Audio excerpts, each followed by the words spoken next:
हर लड़की का सपना होता है कि शादी के बाद उसका जीवन एक खूबसूरत कहानी बन जाए।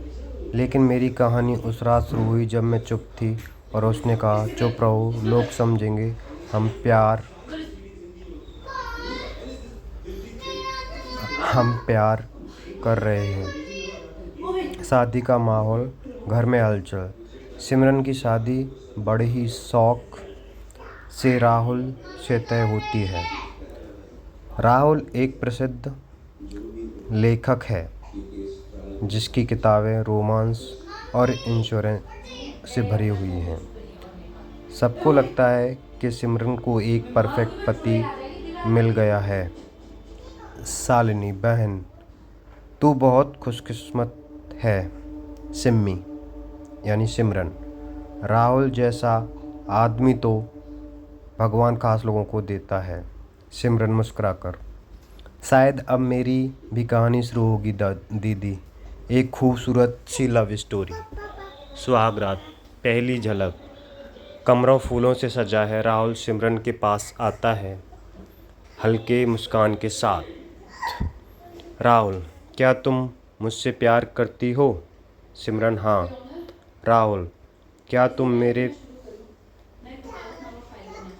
प्यार को सह सकोगी?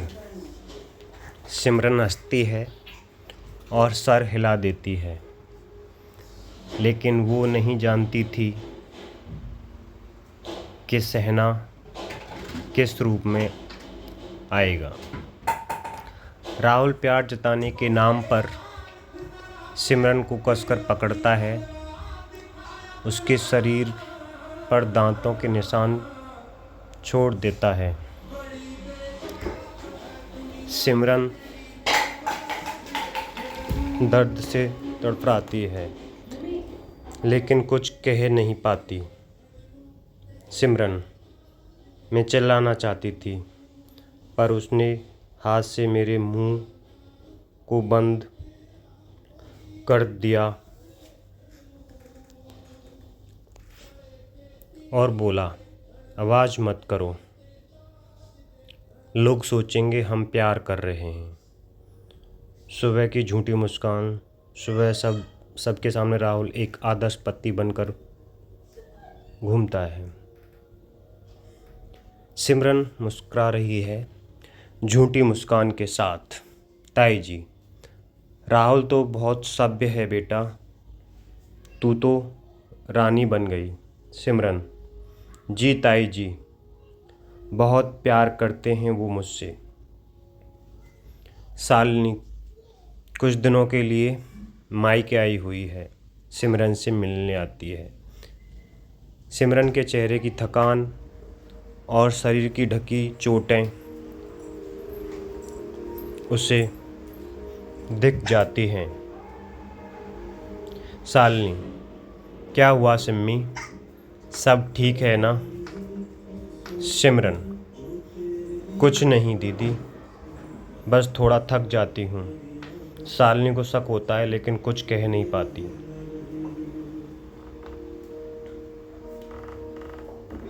एक दिन जब राहुल घर पे नहीं होता, सिमरन पुरानी स्टडी रूम में जाती है। वहाँ एक संदूक मिलता है और उसमें एक पुरानी डायरी भी मिलती है।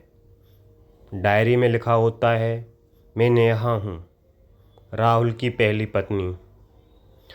अगर तुम ये पढ़ रही हो तो शायद तुम भी वही झेल रही हो जो मैंने झेला।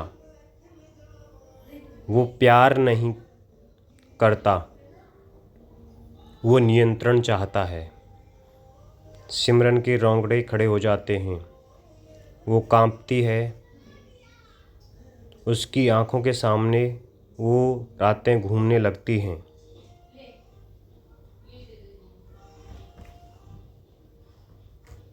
सिमरन अब हर चीज़ पर गौर करने लगती है। राहुल की बातें, उसके स्पर्श, उसकी निगाहें।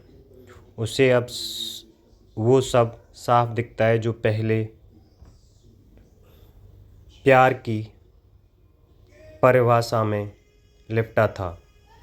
एक दिन वो राहुल से पूछती है, सिमरन, राहुल क्या प्यार में दर्द ज़रूरी होता है? राहुल धीरे, अगर दर्द नहीं तो इश्क कैसा? शालिनी उसे एक मनोचिकित्सक डॉक्टर अंशुमान से मिलवाती है। डॉक्टर अंशुमान, सिमरन, ये कोई रिश्ता आम रिश्ता नहीं है।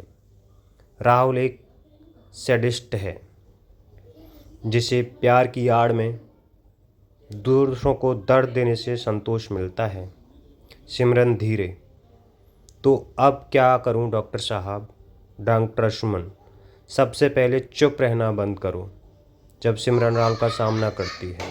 राहुल, तुम्हें किसने हक दिया मेरी निजी ज़िंदगी में झांकने का? सिमरन कड़क आवाज़ में, मुझे हक है क्योंकि मैं अब डरती नहीं।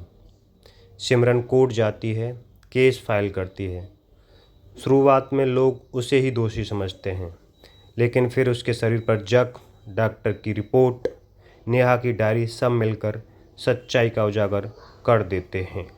राहुल गिरफ्तार होता है। सिमरन एक एनजीओ खोलती है, चुप रहो मत।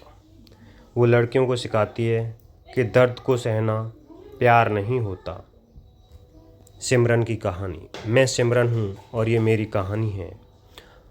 अब अगर कोई मुझसे पूछे कि प्यार कैसा होता है तो मैं कहूँगी, वो जिसमें आवाज़ को दबाया न जाए, जिसमें सहना नहीं हो, समझना हो, और अगर ऐसा ना हो तो चुप रहो मत, बोलो और जियो।